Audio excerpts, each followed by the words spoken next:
যাদের আছে তারাই শুধু জানেন কি ভোগান্তি। এই বেশ আছে, এই বেশ আছে একটা ভাব, হঠাৎ পেটে একটু মোচড়, গুড় গুড় গুড় করে আওয়াজ, একটু হালকা হাওয়ার তাড়না, রাস্তাঘাটের বিপর্যস্ত অবস্থা। আবার কিছুক্ষণ পরে সব ঠিকঠাক হয়ে রোদ্দুজ্জ্বল একটা দিনের শুরু হয়ে গেল। এটাই হচ্ছে আইপিএস। কখন ভালো কখন খারাপ আগে থেকে কিছু বোঝা যায়। কেন এমন হয়, বারে বারে ঘুরে আসে আবার চলে যায়?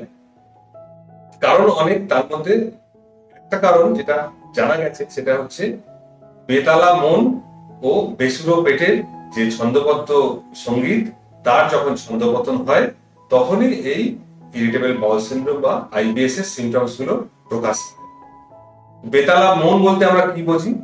মন বলতে আমরা বুঝি মনের দুটো অবস্থা, একটা উপরের স্তর, একটা নিচের স্তর। উপরের স্তরে থাকে মনের কোমল কুসুম ভাবগুলো খেলা করে, যেরকম আনন্দ, দুঃখ, অবসাদ, এইগুলো হচ্ছে মনের কুসুম কোমল ভাব। আর কিছু আছে নিচের স্তরে, যেগুলো ব্যথা, বেদনা, যন্ত্রণা, যেগুলো হচ্ছে নিচের স্তরের কাজ। এবং এই যে দুটি মনের অবস্থা, আর তার নিচে একটি অবস্থা আছে, সেটা হচ্ছে পরিপাকতন্ত্র। পরিপাকতন্ত্রের মধ্যেও কিছু পরিবর্তন অনবরত হতে থাকে, যেমন খাদ্য, অ্যালার্জি, ব্যাকটেরিয়া, জীবাণু, গ্যাস ফরমেশন, এই নানা কারণে পেটের পরিপাকতন্ত্র ডিস্টার্ব হয়ে যায়।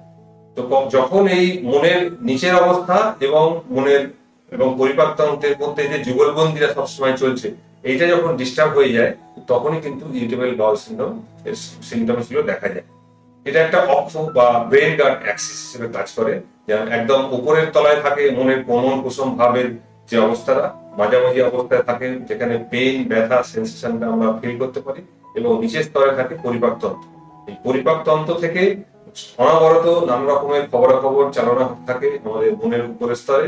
আবার মনের উপরের স্তরটাকে নিয়ন্ত্রিত করে বহির্জগতের সমস্ত নানা ধরনের খবরাখবরের মাধ্যমে। তো কাজেই এই মন এবং পেটের যে যুগলবন্দি, এইটা যখন বিপর্যস্ত হয়ে যায়, তখনই কিন্তু ইরিটেবল বাউল সিনড্রোমের সূত্রপাত হয়। মন যদি কোনো কারণে ডিস্টার্ব হয়ে যায়, বাইরের জগতের কোনো কেউ একটা বাজে কথা বললো বা মনে আঘাত দিল, বা মানসিক উত্তেজনা, আবার চিন্তা, টেনশন এসে গেল, অ্যাংজাইটি ডেভেলপ করে গেল, যাকে বলে এক্সটার্নাল স্ট্রেসার্স, এই সমস্ত স্ট্রেসার্স গুলো যখন মনকে প্রভাবিত করতে শুরু করে, তখন মনের যে স্থিতিস্থাপকতা কমে যায়। তো সেই কারণে সামান্যতম মনের মধ্যে আঘাত লাগলেও সেটাতে তার একটা এক্সেসিভ বা অত্যধিক পরিমাণে তার রিয়াকশন দেখা যায়। আবার পেটের মধ্যে থেকে যে সমস্ত সিগন্যালস বা খবরাখবর গুলো মনের কাছে গিয়ে পৌঁছায়, সেইগুলো যখন মন একটু স্পর্শকাতর হয়ে ওঠে, তখন যেন অতিরিক্ত মাত্রায় সেই পেইন বা আনন্দ বা যে ধরনের সিমটমস হোক, সেগুলোকে বেশি অনুভব করতে শুরু করে। কাজে এই ব্রেন গার্ড অ্যাক্সিসের যখন স্থিতিস্থাপকতা নষ্ট হয়ে যায়, তখনই কিন্তু ইরিটেবল বাউল সিনড্রোম শুরু হয়। তো পরিপাকতন্ত্রের মধ্যে খাদ্যের মধ্যে কিছু কিছু রোল আছে, এবং কিছু কিছু খাবার যেগুলো অত্যধিক পরিমাণে পেটের মধ্যে গ্যাস ফরমেশন তৈরি করে, যেগুলোকে বলা হয় ফডম্যাপ ডায়েট। এই ফডম্যাপ ডায়েটের মধ্যে, ফডম্যাপ ডায়েটটা কি করে, এটা পেটের মধ্যে এর মধ্যে এক ধরনের oligosaccharides, polyols, fermentable oligosaccharides, disaccharides and polyols থাকে। এইগুলো কি হয়, অন্ত্রের যে জীবাণু থাকে, সেই জীবাণুগুলো এইগুলোকে ভেঙে একটা অত্যধিক পরিমাণে গ্যাস তৈরি করে, এবং সেই গ্যাসটা ইন্টেস্টিনাল লুমেনটাকে বা ইন্টেস্টিনের মধ্যে বেলুনের মতো ফুলিয়ে দেবে, তখন একটা ব্যথার সৃষ্টি হয়, এবং সেটা ইরিটেবল বাউল সিনড্রোম হিসেবে প্রতিভাত হয়। আবার কখনো কখনো ইনফেকশন হয়ে ইন্টেস্টিনাল মিউকোর সাথে ইনফ্লামেশন হয়, ইনফ্লামেশন হলেও তার থেকেও এক ধরনের ব্যথার সৃষ্টি হয়, এবং এই ব্যথাগুলো আস্তে আস্তে ক্রমশ ওই ব্রেন গার্ড অ্যাক্সিস ধরে মনের মধ্যে পৌঁছায়, এবং সেখানে গিয়ে ব্যথার অনুভবটা তৈরি করে। এছাড়াও কোনো ফুড অ্যালার্জি, নানা ধরনের ফুড যাতে অ্যালার্জি হয়, এবং অ্যালার্জি থেকেও ইন্টেস্টিনাল মিউকোর সাথে ইনফ্লামেশন হয়, ইনফ্লামেশন হলে ব্যথার সৃষ্টি হয়। এই নানা কারণে পেটের মধ্যে পেটের মধ্যে যে ইনফ্লামেশন বা ইনফেকশন, তার থেকে যে ব্যথাটা সৃষ্টি হয়, সেই ব্যথাই কিন্তু আলটিমেটলি ইরিটেবল বাউল সিনড্রোমের সূত্রপাত করে। তো এর থেকে মুক্তির উপায় কি?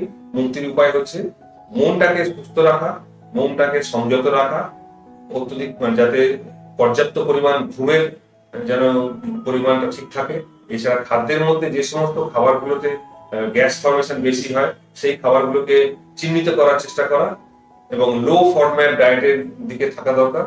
এবং কখনো কখনো কিছু ওষুধপত্র লাগে, যেরকম যদি অত্যধিক পরিমাণে জীবাণু বা ব্যাকটেরিয়াল ওভারগ্রোথ হয়ে থাকে, যেটাকে বলে স্মল ইন্টেস্টিনাল ব্যাকটেরিয়াল ওভারগ্রোথ, সেক্ষেত্রে কিছু কিছু অ্যান্টিবায়োটিক ব্যবহার করলে ব্যাকটেরিয়া কাউন্টটা যদি আমরা কমিয়ে রাখি, তাহলে কিন্তু পেটের মধ্যে গ্যাস ফর্মেশন কম হবে এবং পেটের ব্যথাটা কম হবে। এবং অ্যান্টি স্প্যাজমোটিক এর রোগ আছে, কিছু কিছু অ্যান্টি স্প্যাজমোটিক আছে যেগুলো ইন্টেস্টিনাল, যে পেটের মধ্যে যে মোচড় দিয়ে যে ব্যথাটা হয় সেই ব্যথাটাকে কমিয়ে দেয়।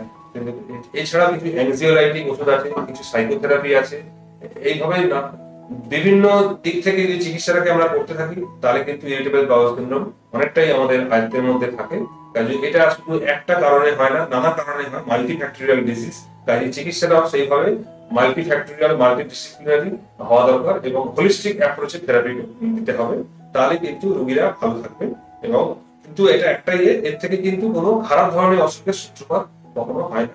এটা ইরিটেবল বাউল সিনড্রোম মাঝে মাঝে ভোগায়, কিন্তু এর থেকে কোনো সিরিয়াস অসুখ বা জীবন হানিকর অসুখ কিন্তু হয় না।